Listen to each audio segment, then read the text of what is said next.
we're going to do creating the best tag teams in the UFC. To try to make it fair, I'm going to be doing the weight roughly evened out between both fighters. So either two fighters roughly in the middle weight classes, or one really big one and one really little one. You get it. I'm going to create a top 10 ranking using the current UFC roster. Let's not twat around and get cracking. So in at 10 is Michel Pereira and Johnny Walker. Rhythm and Bruise. This is a Brazilian dynamic duo.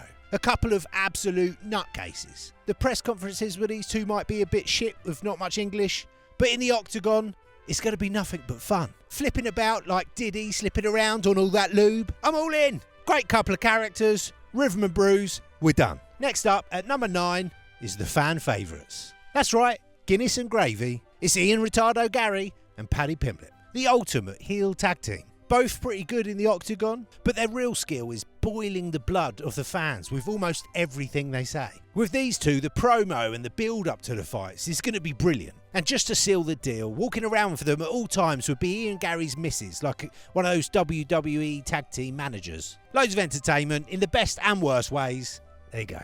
In at number 8 is Kevin Holland and Song Yadong. It's only fucking rush hour. Hilarious, loud-mouthed urban American gentleman and a humble Asian assassin with little to no English and tasty skills. And on top of that, Holland actually goes around fighting crime. You can't make it up. This team would be a lot of fun. And at 7 in the rankings is the Hammer and the Nail, Derek Lewis and Manel Cap. Little and large. I mainly just thought of these two because it was a funny visual. But the more I think about it, the more I like it. The opposite in size, but also in personality.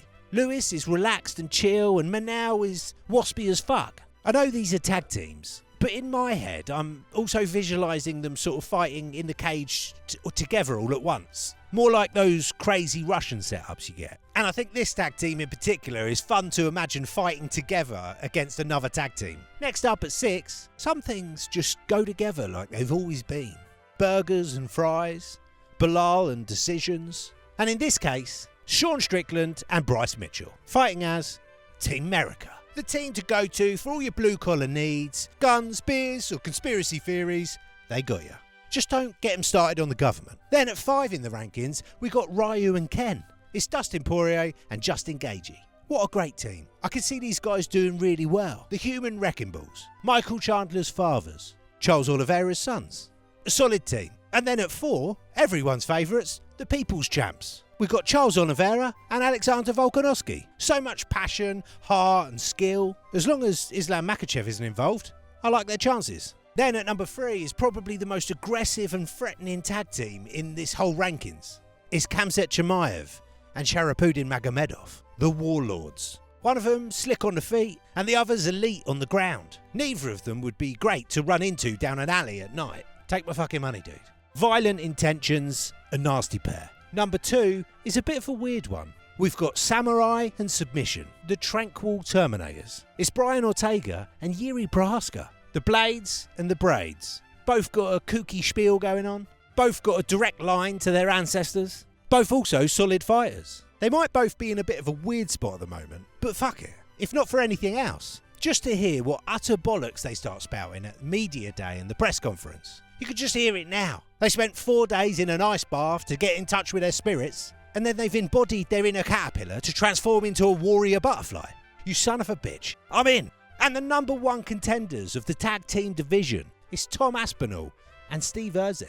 2 of the most unfightery personalities in the sport. Lovely guys. Not only does Steve Erzek look just like Michael Scott, but both of those characters would slot perfectly into that show. The number 1 contenders, the Scranton Stranglers. Both lovely guys and total badasses. And then we got the tag team champions. Aura Maxing, the Brazilian Bombers, the Axe and the Arrow.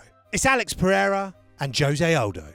Favela Fury. A couple of absolute killers. Not a good day for anyone taking on these two savages.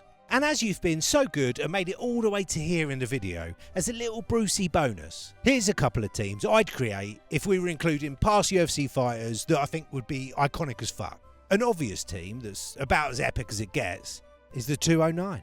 It's the Stockton Slappers themselves, the Diaz brothers. Another fairly obvious choice is Islam and Khabib, Father's Plan. And then we've got Goat and Goater, John Jones and Demetrius Johnson. Now let me know in the comments if you've got any ideas for similar sorts of videos I can do in the future. Here's a playlist of recent bangers, and I'll leave a link to the Patreon in the comments. See you next time.